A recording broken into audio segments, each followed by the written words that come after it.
Hey everybody, hope you're doing well today. On this video, you are going to find everything you need to feel confident in your studies of the domestic factors and economic development.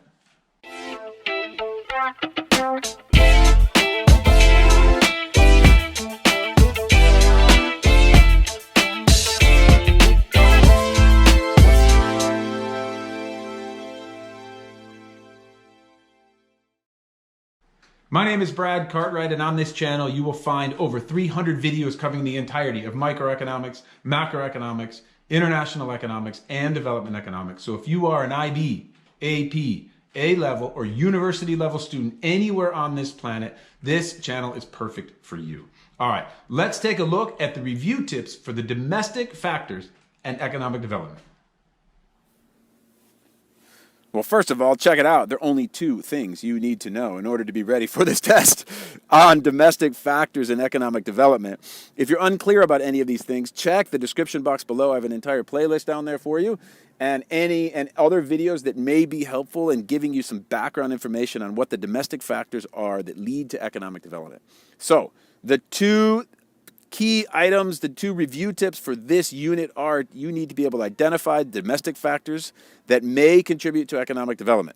What are they? What are the domestic factors that lead to economic development? There's a list in there. You need to know all of them.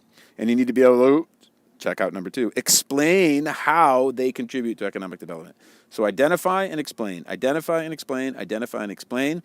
If you've been going through a 2-year course of study in IB economics, this is probably one of the easiest chapters because there's nothing in this chapter that is really all of that cognitively difficult. You just need to sit down and do the math, do the studying, not the math. Do the studying, do the work to make sure you can both identify and explain the domestic factors that may lead to economic development.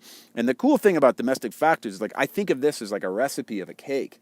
You know, like, you're going to end up with a certain cake based on the recipes that you have. And so if you want a certain kind of development for your nation, you got to take a look at what the resources you have there, the ingredients that you have there that would lead to you to be able to develop in a way that's effective for your particular location on Earth. It's not random, right? The factors that lead to the development of a nation are unique to the geographic location that they are on this planet. So keep that in mind when you're studying. Have examples in your mind also. Maybe it's the place that you live or places that you travel. Do some research on the places that you've been and understand what their domestic factors are for economic development. And from there, you'll broaden your understanding of this topic.